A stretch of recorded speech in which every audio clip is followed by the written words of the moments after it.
If you can't afford healthcare, maybe you shouldn't have kids. Those words hang in the air of Providence Municipal Court. Everyone freezes. The woman in the gallery clutches her chest. A man's mouth falls open. Even the bailiff's hand moves toward his belt. The man who just said those words stands in front of Judge Frank Caprio. His name is Vincent Blackwell. He's 29 years old. CEO of 3 private medical clinics. Net worth, $42 million. He's wearing Tom Ford glasses that cost $3,000. His suit is custom-made Italian wool. Hermes tie. Shoes so shiny you can see your reflection. A Patek Philippe watch wraps around his wrist.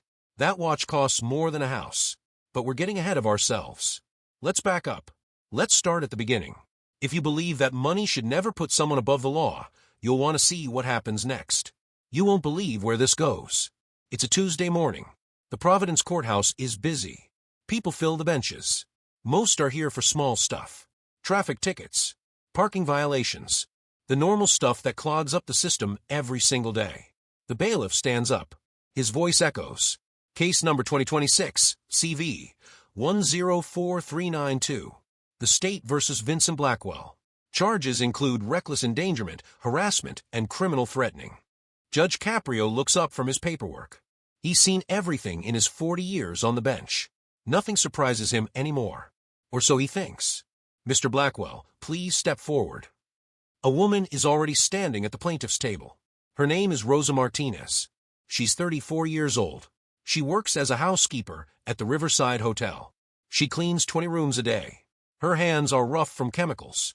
Her back hurts from bending over beds. She makes $14 an hour. Rosa has 3 kids. Miguel is 10. Sophia is 7. Little Emma just turned 5. Emma has leukemia, the cancer kind that attacks the blood. She needs treatment every week. The treatments cost thousands of dollars. Insurance covers some of it. Not all of it. Never all of it. Rosa works 60 hours a week. Sometimes 70. She picks up every extra shift she can find. She hasn't bought new clothes for herself in 3 years. She eats rice and beans so her kids can have chicken. She cuts coupons. She shops at thrift stores. She does everything right. But it's still not enough. It's never enough. Last month, Emma got sick. Really sick. Fever of 104. Throwing up blood.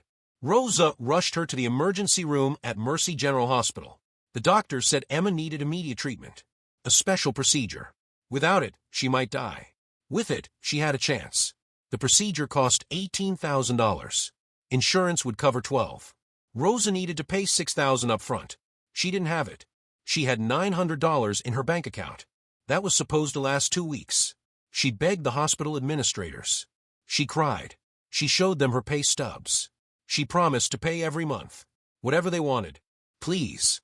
Please save my daughter. The hospital had a policy. $6,000 up front. No exceptions. The policy came from the top. From the CEO.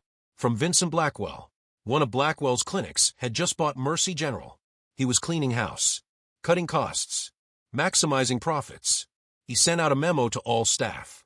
No more charity cases. No more payment plans. Cash up front or no service. He called it fiscal responsibility. He called it running a business properly. Rosa's daughter lay in a hospital bed. Shaking. Crying. Asking why the doctors weren't helping.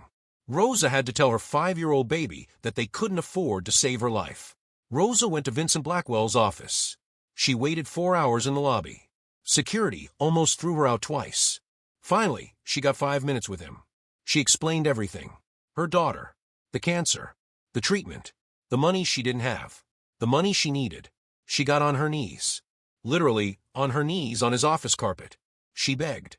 Vincent Blackwell looked at her. He checked his Rolex. He had a lunch meeting in 20 minutes. He said 3 sentences to Rosa Martinez. I'm sorry, but policy is policy. If I make an exception for you, I have to make exceptions for everyone. Maybe you should have planned your finances better. Then he had security escort her out. Rosa's hands shake now as she stands in the courtroom. She's wearing her work uniform. She came straight from her shift. She couldn't afford to miss work. Not even for this. Her sister is watching Emma at the hospital right now. Vincent Blackwell strolls into the courtroom like he owns it. Maybe in his mind he does. His lawyer walks beside him. Marcus Webb. Expensive suit. Slick back hair. Briefcase that probably costs $5,000. Webb has never lost a case for a wealthy client. Money can buy a lot of things. Good lawyers are definitely one of them. Vincent doesn't look at Rosa. He doesn't look at anyone. He pulls out his phone, starts scrolling through emails. His thumb moves fast. Swipe, swipe, delete, swipe. Judge Caprio watches this. His eyes narrow, just slightly. Mr. Blackwell, please put your phone away. Vincent looks up. He seems annoyed, like a kid being told to clean his room. Can I just send one quick email? It's urgent. No. Put the phone away. Now. Vincent sighs. He makes a big show of it. He powers down his phone, puts it in his pocket. The whole thing takes 30 seconds. Everyone waits. The judge, the bailiff, the court reporter, Rosa, the entire gallery. They all wait for Vincent Blackwell to finish with his phone. Finally, he looks up. Okay, I'm ready. Judge Caprio takes a breath. Mr. Blackwell, you're here today because Mrs. Martinez has filed charges against you. She claims that you refused necessary medical treatment to her daughter, resulting in endangerment. She also claims that when she came to your office, you had security forcibly remove her and made threatening statements. How do you plead? Vincent's lawyer stands up. Your Honor, my client pleads not guilty to all charges. This is a civil matter, not a criminal one. Mr. Blackwell was simply enforcing hospital policy. I asked your client, Mr. Webb, not you. Judge Caprio looks at Vincent. Mr. Blackwell. Vincent straightens his tie. Not guilty. Obviously. This is ridiculous. I was doing my job. Doing your job, Judge Caprio repeats. He writes something down. We'll get to that. Mrs. Martinez, please tell the court what happened. In your own words. Rosa steps forward. Her voice is quiet at first. Shaky. Your Honor, my daughter Emma is 5 years old. She has leukemia. She's been fighting for 2 years. She's so brave. So strong. Last month, she got really sick. The doctors said she needed a special treatment right away. Without it, she might die. Her voice cracks. She stops, takes a breath, continues. I work as a housekeeper. I work as much as I can. But the treatment costs $6,000 up front. I didn't have it. I went to Mr. Blackwell's office. I begged him. I told him I would pay every single penny back. I just needed time. He looked at me and said I should have planned better. Then he had security throw me out. They grabbed my arms. They pushed me. I fell in the parking lot.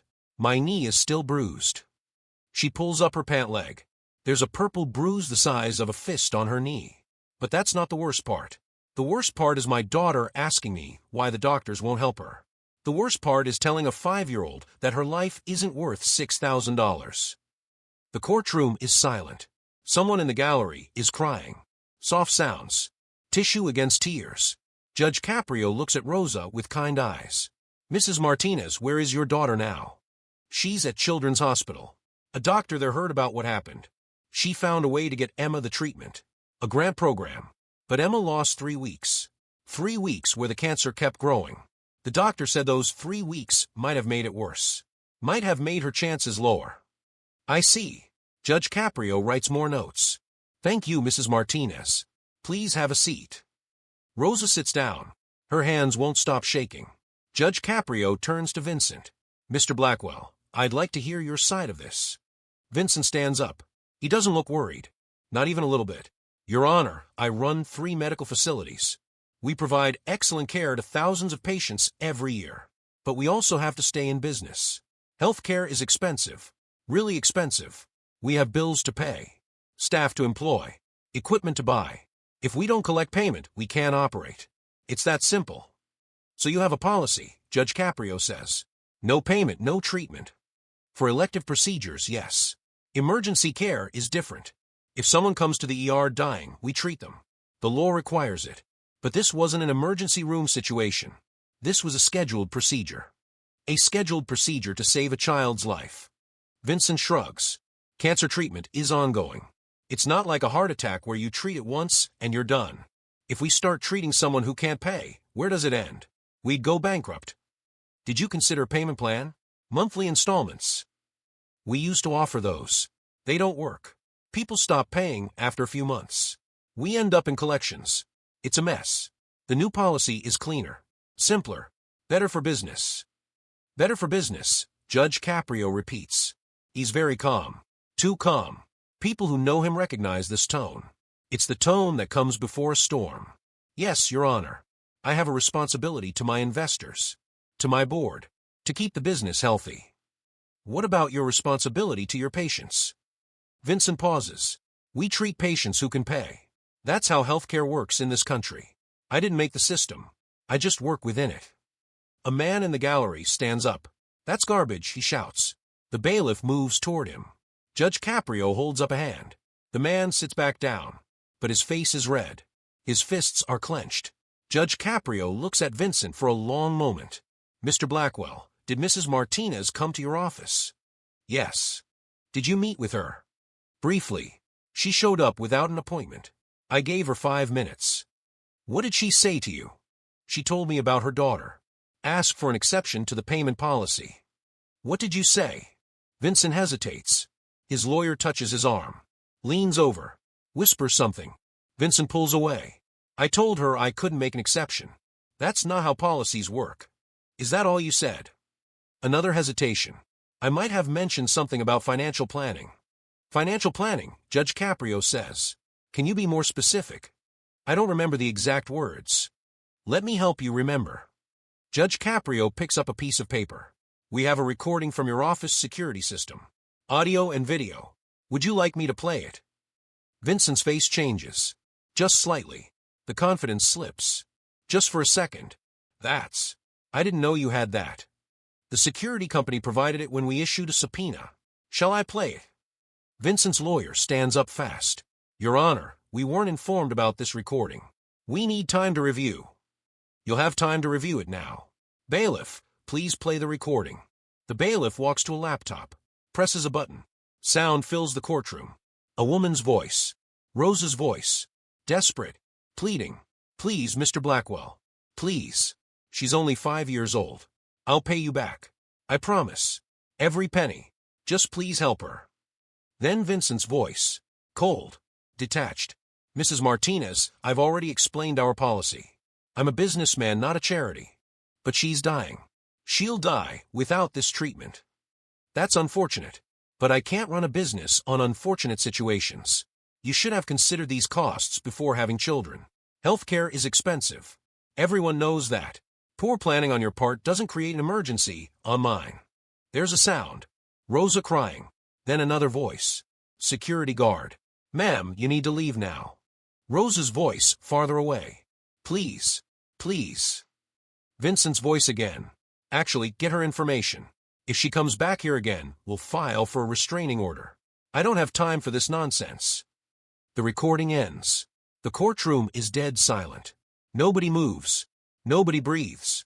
Vincent is pale now. The color has drained from his face. He looks at his lawyer. His lawyer is looking at his shoes. Judge Caprio sets down the paper. His hands are very steady. Mr. Blackwell, did I hear you correctly? Did you just say that Mrs. Martinez showed poor planning by having children? That's taken out of context. What context would make that statement acceptable? I was talking about financial responsibility. People should consider the costs of raising children before they have them. That's just common sense. A woman in the gallery gasps. Someone else mutters something angry. The bailiff steps forward. His hand is on his belt. Judge Caprio holds up his hand again. Silence. Let me make sure I understand. Mrs. Martinez works 60 hours a week. She makes $14 an hour. She has 3 children, one with cancer. She came to you, desperate, begging for help. And your response was to lecture her about financial planning and threaten her with a restraining order. I didn't threaten her. I just said. We all heard what you said, Mr. Blackwell. Vincent shifts his weight. For the first time, he looks uncomfortable. Look, Your Honor, maybe I could have been more diplomatic. But the fundamental point stands. We have rules for a reason. Rules.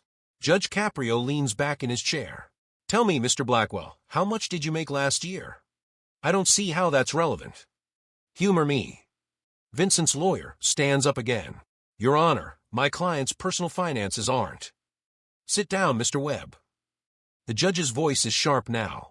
Not loud, but sharp, like a knife. Mr. Blackwell, answer the question. Vincent clears his throat. Around $8 million. $8 million. Judge Caprio writes this down. And Mrs. Martinez needed $6,000 to save her daughter's life. Yes, but $6,000. That's 0.075% of your annual income. If Mrs. Martinez makes $14 an hour and works 60 hours a week, that's about $43,000 a year. For her, $6,000 represents about 14% of her annual income. For you, it would be like losing $60. Vincent says nothing. Do you have children, Mr. Blackwell? No. Do you plan to have children? Maybe. Someday. I don't know.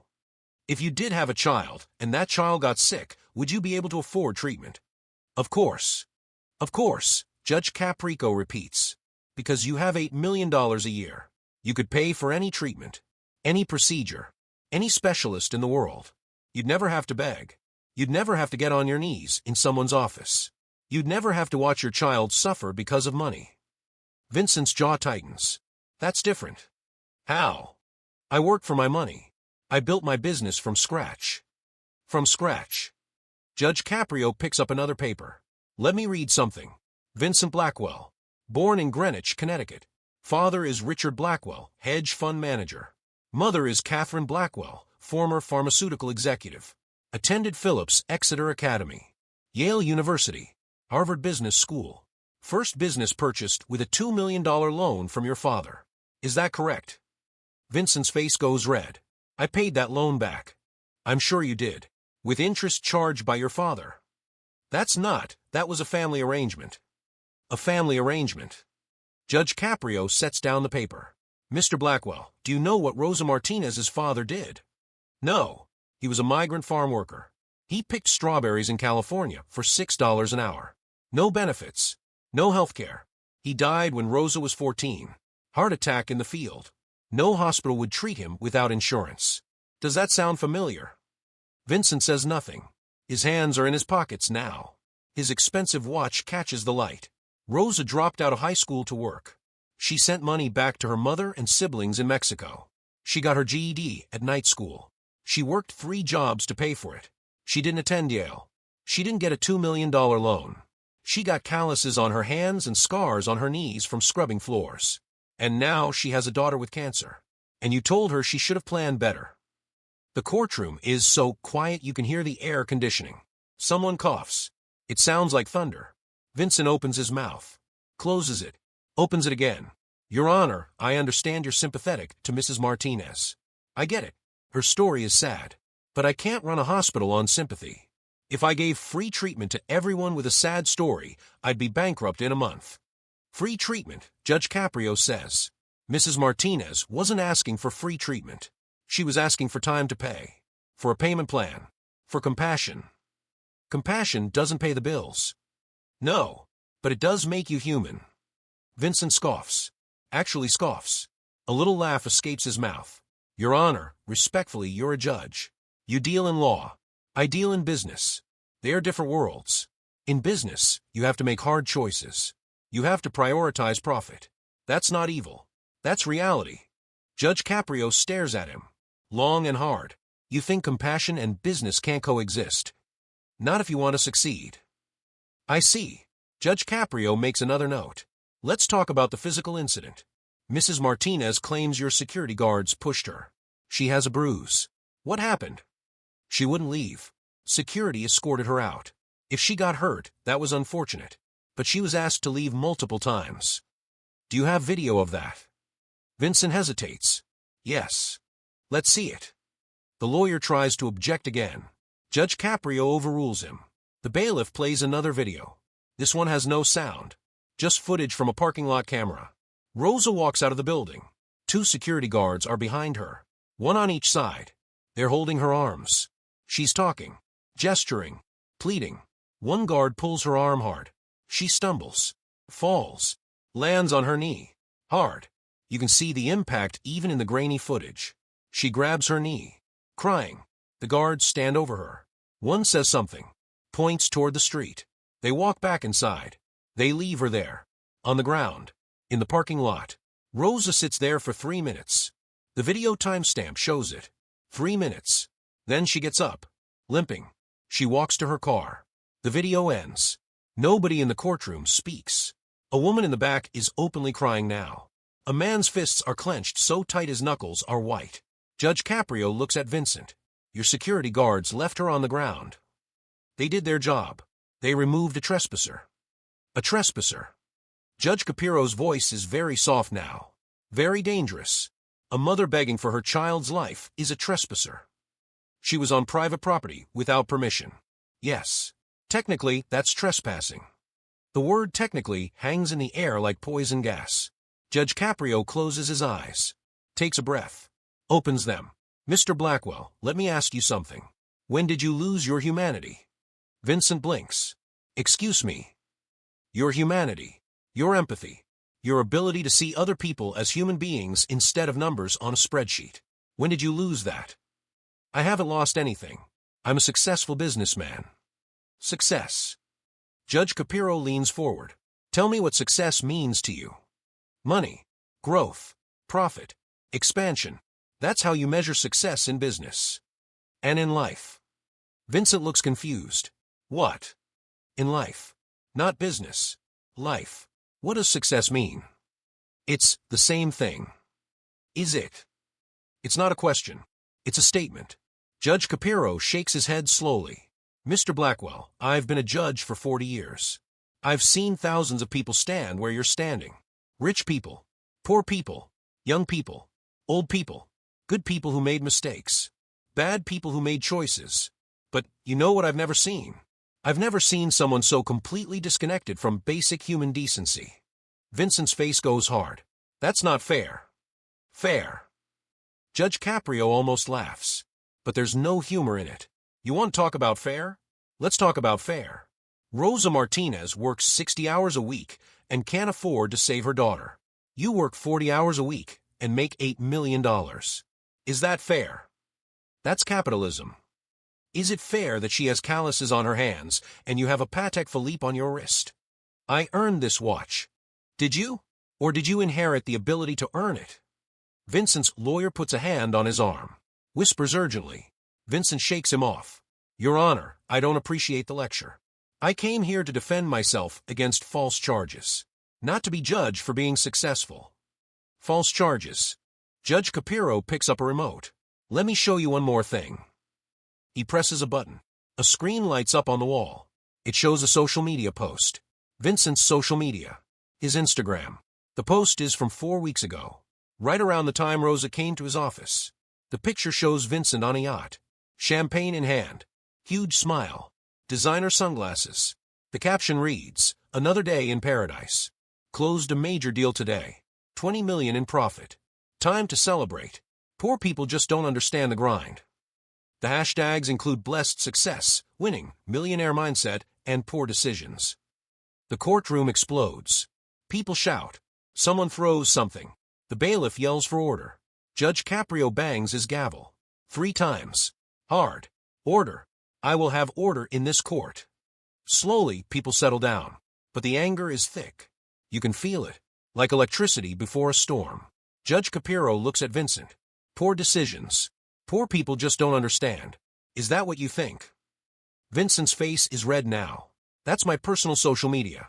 That has nothing to do with this case. It has everything to do with this case. It shows your mindset, your attitude, your complete lack of respect for anyone who isn't wealthy. I have a right to my opinions. You do. And I have a right to judge your character based on those opinions. And Mr. Blackwell, your character is severely lacking. Vincent explodes.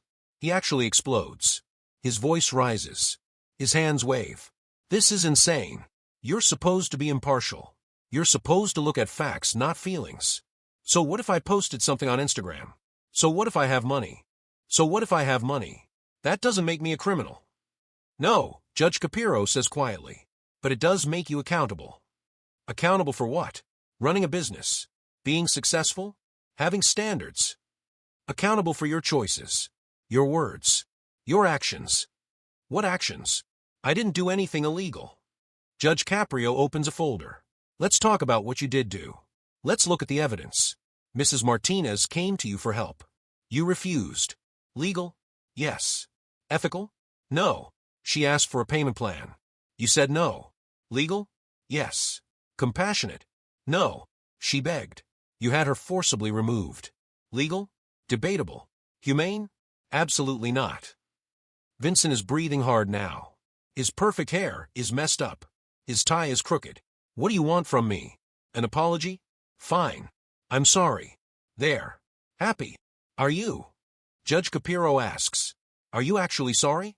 Or are you just sorry you got caught? Vincent says nothing. Let me tell you what else we found. Judge Caprio picks up more papers.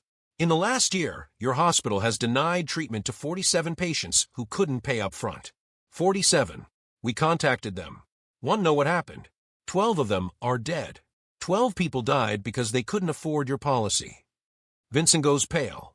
That's not. You can't prove those deaths were because. Can I? We have medical records. Expert testimony. Doctors who said treatment could have saved them. Want to see? The bailiff brings out a stack of folders.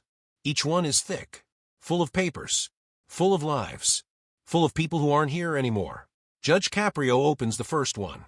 Margaret Chun, age 62, needed heart surgery, couldn't afford $12,000 up front, died 3 weeks later. Heart attack. He opens another. James Morrison, age 41, needed dialysis, couldn't pay, died of kidney failure. Another.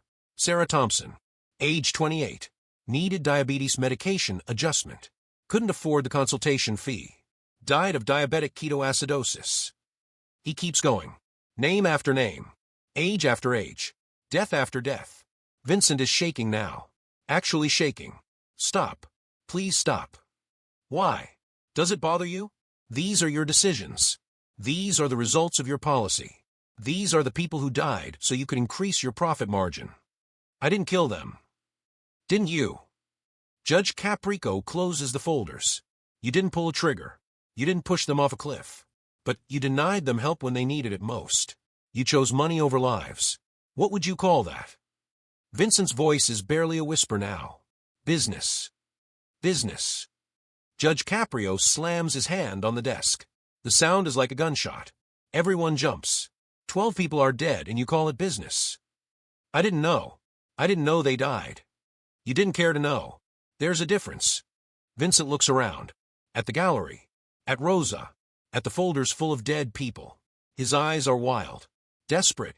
What do you want from me? What can I possibly do to fix this? That, Judge Caprio says, is what we're about to find out. He picks up his gavel. Mr. Blackwell, I find you guilty of criminal negligence resulting in endangerment. I also find you guilty of harassment and assault by proxy through your security staff. Now comes the part where we discuss your sentence. Vincent's lawyer jumps up. Your Honor, we haven't even presented our defense. This is. Your client just admitted to everything on a recording played in open court. He showed no remorse. He defended his actions. What defense could you possibly present? The lawyer sits down. He knows when he's beaten. Judge Caprio looks at Vincent. Really looks at him. Mr. Blackwell, do you know what privilege is? Of course I do. I don't think you do. Privilege isn't just having money. It's not just going to Yale or getting loans from your father. Privilege is never having to imagine what it's like to beg. Privilege is never wondering if you can afford medicine. Privilege is never having to choose between food and healthcare. Privilege is thinking that poor people just need to plan better. That's privilege, and you are drowning in it. Vincent says nothing. You've lived your entire life in a bubble. A beautiful, expensive bubble where everyone is rich and successful and healthy. You've never seen what life is like outside that bubble. You've never had to, and because of that, you've lost something essential. You've lost the ability to see other people as human. Judge Caprio stands up. Everyone else stands too. It's automatic. Respectful. Vincent Blackwell, here is your sentence. First, you will pay a fine of $150,000. This money will go into a fund for patients who cannot afford medical care at the hospitals you manage. Every penny. Not a tax write-off. Not a donation for publicity. A fine. A punishment. Vincent nods. That's nothing to him. Pocket change. Second, your driver's license is suspended for 90 days. This is for the reckless endangerment charge. The technical legal stuff. Vincent doesn't even react. He probably has 5 drivers. Third, you will complete 500 hours of community service. Now Vincent reacts. 500 hours. Yes. And here's how you'll complete them. You will work at Children's Hospital in the oncology ward, the cancer ward, where kids like Emma Martinez are fighting for their lives.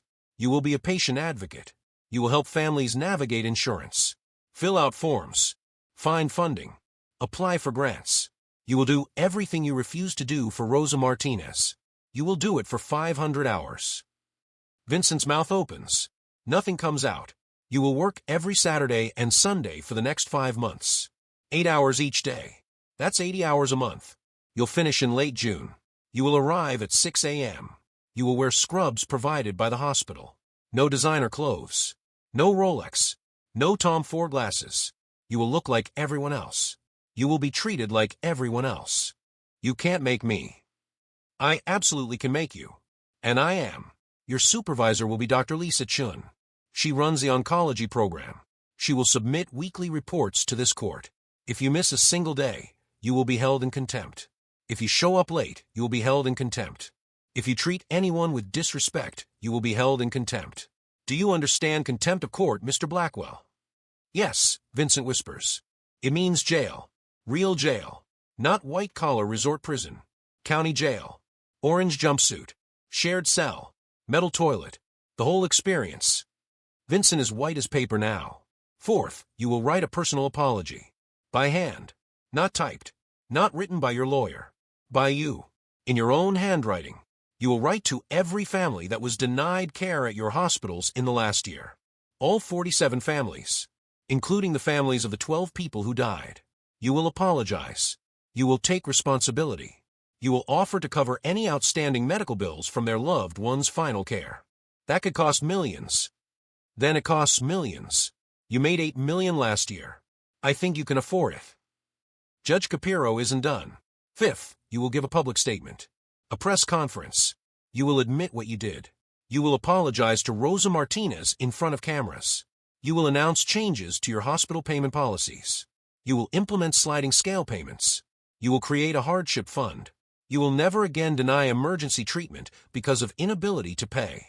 Vincent looks like he might throw up. Sixth, you will attend a financial reality program.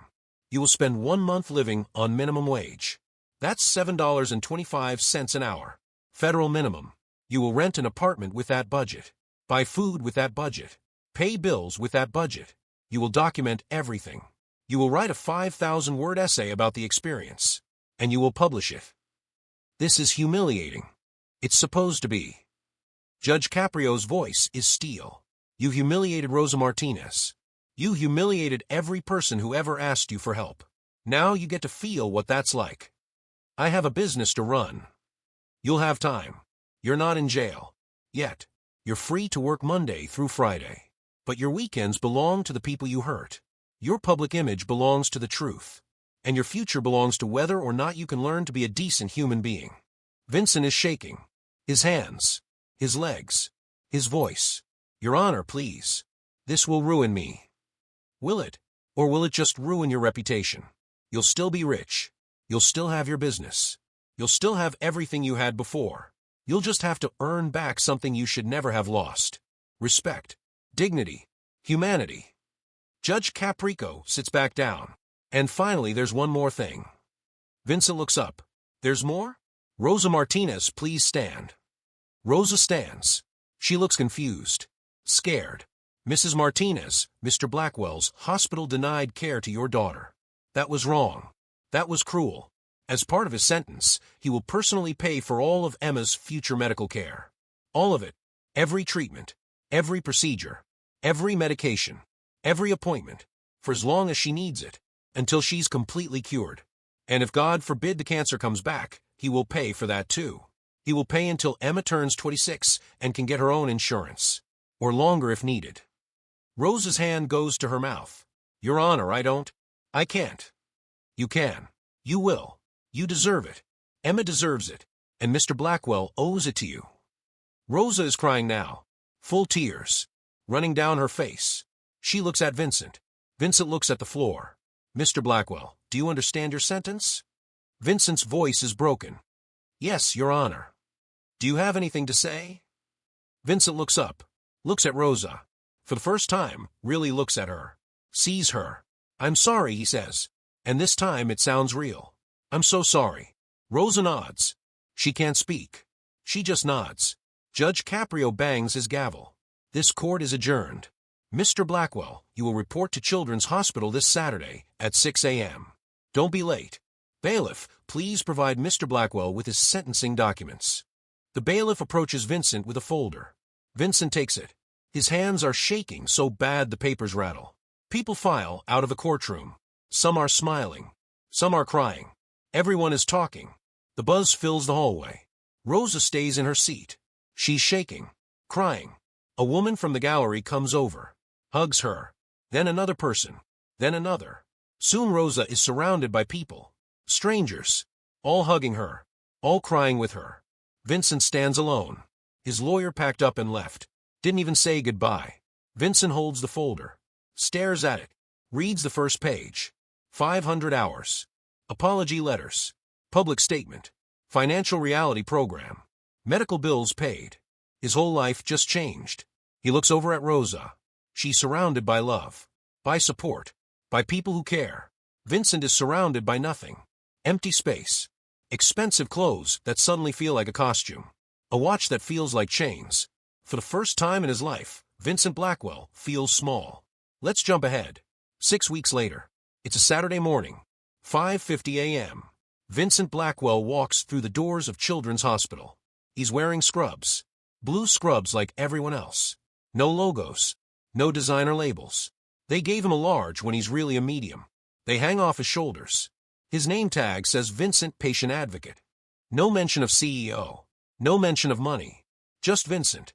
His hair is messy. He hasn't slept well in weeks. There are bags under his eyes. He checks in with security. They barely look at him. He's nobody special here. Just another worker. He walks to the oncology ward. 3rd floor. The elevator is slow. He counts each floor. 1, 2, 3. The doors open. He steps out. Immediately, the smell hits him. Hospital smell. Antiseptic. Cleaning products. Something else underneath. Sickness. Fear. He smelled it before, but never really noticed it. Never had to spend 8 hours a day breathing it. Dr. Lisa Chun is waiting for him. She's 45 years old. Been working in pediatric oncology for 20 years. She's seen everything. Nothing shocks her anymore. She looks at Vincent. Her face shows nothing. Not anger. Not pity. Nothing. "You're early," she says. "Good. Follow me." They walk down the hall. Past rooms. In each room, a child. Some are sleeping. Some are awake. Some are crying. Some are laughing. All of them are bald. Chemotherapy takes the hair first. Dr. Chun stops at a door. This is Emma Martinez's room. Vincent freezes. What? Emma Martinez. You remember her, right? 5 years old. Leukemia. The girl your policy almost killed. Yes, I remember. Good. She's your first patient today. You're going to help her mother with insurance paperwork. There's a new treatment option. It's expensive. We need to get it approved. You're going to make sure it gets approved. Dr. Chun hands him a folder. All the information is in here. You have 4 hours to get it done. Emma's appointment is at 11 a.m. If insurance isn't approved by then, she can't get the treatment. And if she can't get the treatment, she might die. No pressure. She walks away. Leaves him standing there, holding the folder. Vincent takes a breath. Knocks on the door. A voice says, "Come in." He opens the door. Rosa Martinez is sitting in a chair next to Emma's bed. Emma is awake. She's coloring. A picture of a butterfly. She's using a pink crayon. Her little hand moves carefully. Slowly. She's concentrating so hard. Rosa looks up. Sees Vincent. Her face goes hard. "What are you doing here?" Dr. Chen assigned me to help you. With insurance paperwork." Rosa stands up. "I don't want your help." "I know. I don't blame you. But I have to do this. It's part of my sentence. And I promise I'll get the treatment approved. Whatever it takes." Rosa stares at him. For a long moment, neither speaks. Emma looks up from her coloring. "Mommy, who is that man?" Rosa's face softens. "Just someone who's here to help, baby." Emma smiles. "Hi, mister. Do you like my butterfly?" Vincent looks at the picture. The butterfly is pink and purple. One wing is bigger than the other. It's perfect. It's beautiful, he says. And he means it. You can have it when I'm done, Emma says. As a present. Vincent's eyes get wet. He blinks fast. Thank you. I'd like that. He sits down. Opens the folder. Rosa sits across from him. They start going through the paperwork. It's complicated. Full of medical terms. Insurance codes. Approval processes. Vincent has never done this before. He's always had assistants for this stuff. People who handle the details. Now he's the person handling the details. He calls the insurance company. Waits on hold for 20 minutes. Finally gets a person. Explains the situation. The person says they need more documentation. What documentation? A letter from the doctor. Okay, he'll get that. He hangs up. Finds Dr. Chun. Asks for the letter. She writes it. He calls back. Waits on hold again. Different person this time. Starts over. Explains again. This person says they need a pre-authorization. What's that? It's a form. Where's the form? Online. Which website? They give him a link. He goes to the website. The link is broken. He calls back. Waits on hold. 40 minutes this time. Someone finally answers. He explains the broken link. They give him a different link. This one works. He fills out the form. 17 pages. He finishes. Submits it. Confirmation number, 827-4629. Write that down. Don't lose it. It's been 3 hours. The treatment is still not approved. Rosa watches him work. She doesn't say anything. Just watches. Vincent calls the insurance company again. Asks for a supervisor. Waits. Gets transferred. Waits more. Finally, a supervisor. He explains everything. The supervisor says there's a problem. What problem? The treatment isn't on the approved list. What does that mean? It means they won't cover it. Why not? It's too new. Too experimental. Too expensive. Vincent feels something snap inside him. Too expensive? This is a child's life. The supervisor's voice is flat. Bored. I understand your frustration, but policy is policy. Policy is policy. Those words. He said those exact words. To how many people? How many desperate parents? How many dying patients? No, Vincent says. Not this time. This child is getting this treatment. Sir, without approval. Then I'll pay for it myself. Silence on the phone. What? I'll pay for it. Out of pocket. How much is it? Sir, that's not how. How much? The treatment course is approximately $30,000. Fine. I'll pay. Where do I send the money? More silence. Sir, are you sure? Yes. Give me the account information. I'll wire it today. Rosa is staring at him. Her mouth is open. The supervisor gives him the information. Vincent writes it down. Thanks them. Hangs up. He looks at Rosa. The treatment is covered. Emma can have it at 11 o'clock like planned. Rosa's eyes fill with tears. Why did you do that? You didn't have to. Yes, I did. Vincent closes the folder. Rosa, I'm sorry. I'm so sorry. I know those words don't fix anything. I know they don't undo what I did. But I mean them. I'm sorry. Rosa wipes her eyes. The judge made you do this. The judge made me come here. But he didn't make me pay for the treatment. I did that because it's right. Because I should have done it the first time you asked. Because I was wrong. So completely, horribly wrong. Emma looks up again. She's finished the butterfly. Here, mister. This is for you. She hands him the drawing. Vincent takes it. His hands shake. Thank you, Emma. I'll keep this forever. Pinky promise. Pinky promise. They link pinkies. Emma giggles. Rosa cries. Vincent leaves the room. Walks to the bathroom. Locks himself in a stall. And cries. Really cries. For the first time since he was a child. Deep, painful sobs. For all the people he hurt. For all the people he could have helped but didn't. For all the years he spent caring about money instead of people. He cries for 20 minutes. Then he washes his face. Looks in the mirror. The man looking back is different. Still has expensive dental work. Still has a personal trainer's body. But something in the eyes has changed. Something fundamental. He goes back to work. 3 months later, Vincent stands in front of a room full of reporters. Cameras flash. Microphones point at his face. This is the press conference. The one Judge Caprio ordered. Vincent is wearing a suit. Not as expensive as his usual ones. Just a normal suit. He looks tired. Older. But calmer. More at peace. Thank you all for coming, he begins. His voice is steady. 3 months ago, I stood in Judge Frank Caprio's courtroom. I was there because I had hurt people. Lots of people. I had put money before lives. Policy before compassion. Profit before humanity. I thought I was a good businessman. I was wrong. I was just a bad person. He pauses, takes a breath. Rosa Martinez came to me begging for help. Her 5-year-old daughter was dying. I turned her away. I told her she should have planned better. I had my security throw her out. She fell and got hurt, and I didn't care. I didn't care because I had lost the ability to see people as people. I only saw them as numbers. Profitable or not profitable. Worth my time or not. The reporters are silent. Writing. Recording. Watching. I was sentenced to 500 hours of community service. I've completed 380 hours so far. I've worked with 42 families. I've helped them navigate insurance, find funding, get treatment, and every single hour has taught me something. It's taught me that healthcare isn't a business. It's a human right.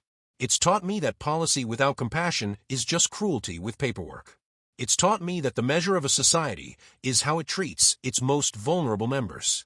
And I failed that measure completely. He pulls out a piece of paper. His hands shake just slightly. Today I'm announcing changes to all 3 of my medical facilities. Effective immediately, we are implementing a sliding scale payment system. No one will be denied care because they can't pay. No one will be forced to choose between food and medicine. No one will have to beg. We've established a $3 million hardship fund. It will cover costs for patients who can't afford treatment. We've hired 4 full-time patient advocates. They'll help families navigate insurance and find resources. We're partnering with local charities to provide transportation, housing support, and meal programs for families dealing with medical crises. A reporter raises her hand. Mr. Blackwell, why the change? Is this just for publicity? Vincent looks at her. It's because I was wrong. It's that simple. I was wrong, and I'm trying to make it right. Will this help my reputation? Maybe. But honestly, I don't care anymore. My reputation isn't more important than someone's life. It took me 29 years to learn that. I wish I'd learned it sooner. Another reporter. What about the families of the 12 people who died? The ones your policy affected? Vincent's face falls. I've written personal letters to all 12 families. I've offered to pay for their loved ones' final medical bills, funeral costs, and any ongoing expenses related to their loss. 8 families have accepted. 3 have told me they never want to hear from me again. I don't blame them. 1 family is still deciding. Whatever they choose, I respect it. And Rosa Martinez. Rosa and I aren't friends. I don't expect us to ever be friends. But we have a working relationship.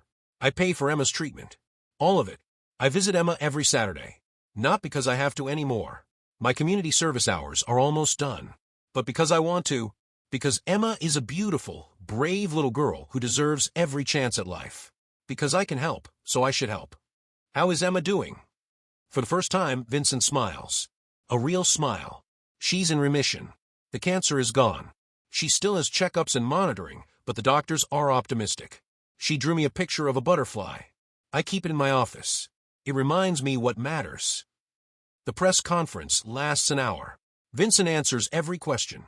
Doesn't dodge. Doesn't deflect. Just tells the truth. When it's over, he walks outside. The sun is shining. It's a beautiful day.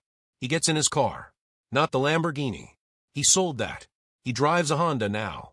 Nothing fancy. Just reliable. He drives to Children's Hospital. Even though his hours are done. Even though he doesn't have to. He parks. Walks inside. Takes the elevator to the 3rd floor. Walks to Emma's room. She's there. Coloring again. Always coloring. This time it's a picture of a rainbow. Hi, Vincent, she calls out. She calls him Vincent now. Not Mr. Just Vincent. Hi, Emma. How are you feeling? Good. Look at my rainbow. I used all the colors. It's perfect. Rosa is there too. She nods at him. Vincent. Rosa. He sits down. I brought something. He pulls out an envelope. Inside is a check. Made out to Rosa Martinez. For $10,000. What's this? Rosa asks. It's for you. For everything you've been through.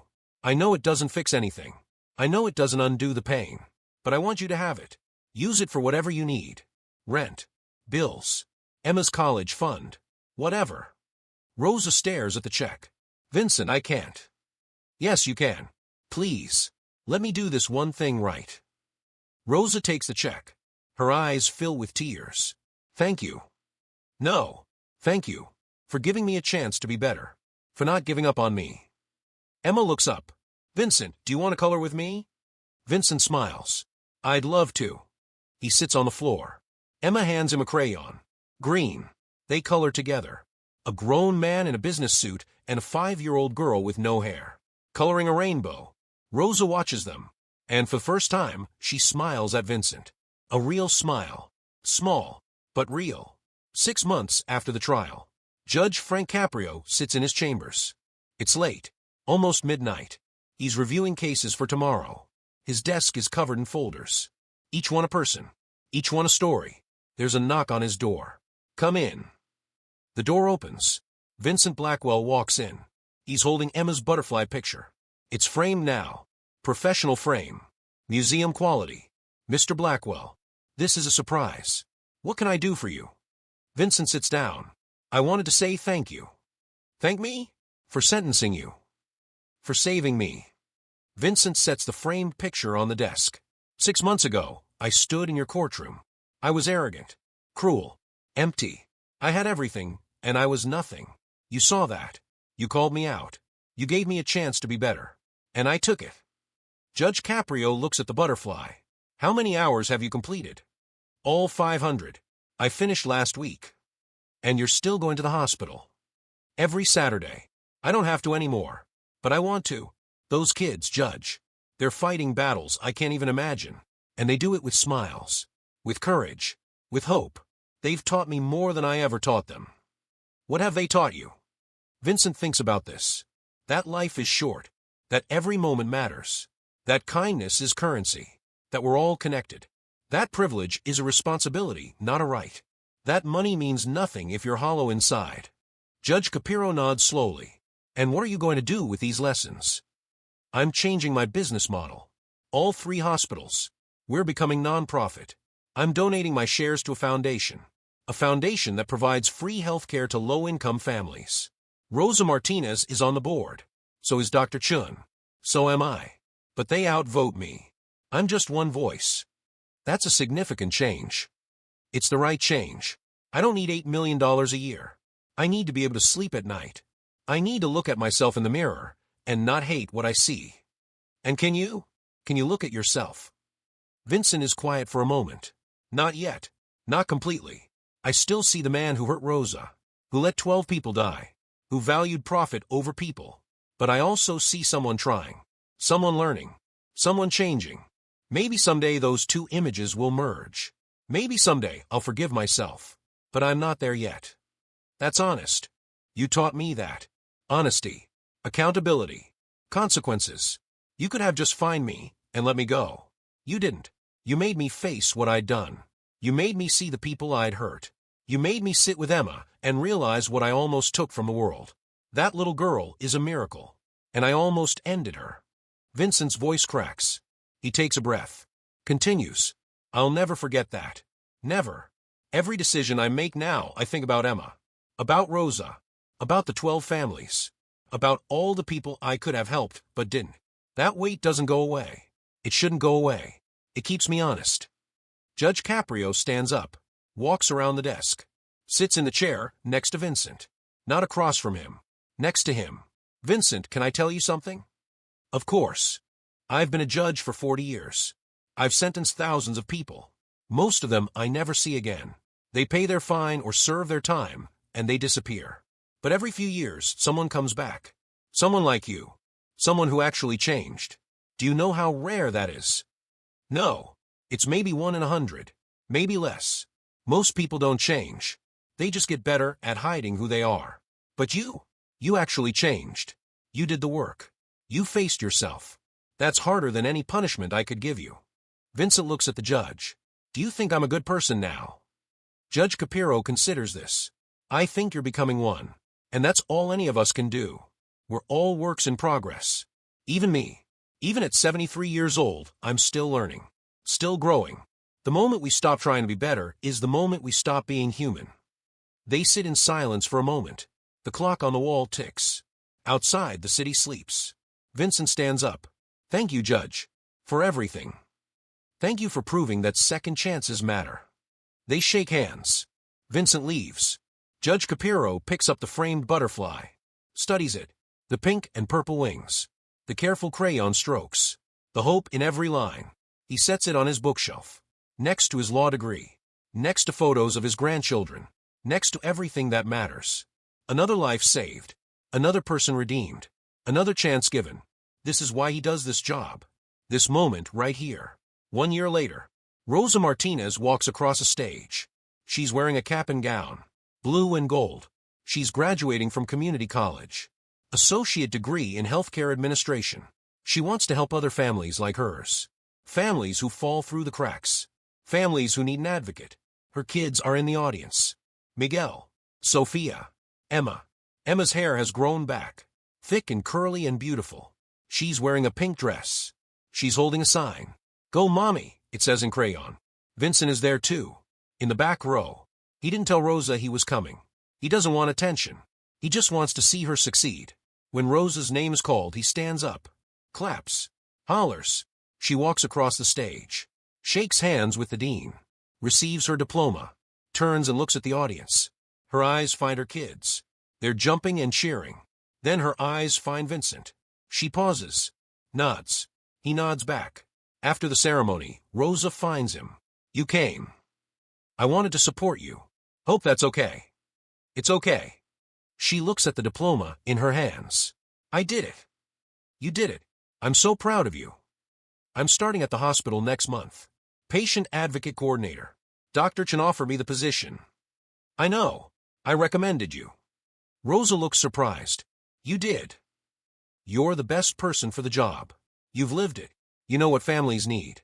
You'll change lives. Rosa's eyes get wet. Vincent, I forgive you. Vincent goes still. What? I forgive you. For what happened. For what you said. For everything. You've changed. I see it. Emma sees it. Everyone sees it. You're not the same man who turned me away. And I think you've punished yourself enough. So I forgive you. Vincent can't speak. Tears run down his face. He doesn't wipe them away. Rosa hugs him. Right there in the auditorium. Surrounded by families and graduates and celebration. She hugs the man who almost let her daughter die. She hugs him because he's not that man anymore. Emma runs over. Vincent, did you see Mommy walk? I did. She was amazing. She's going to help people like you helped us. That's right.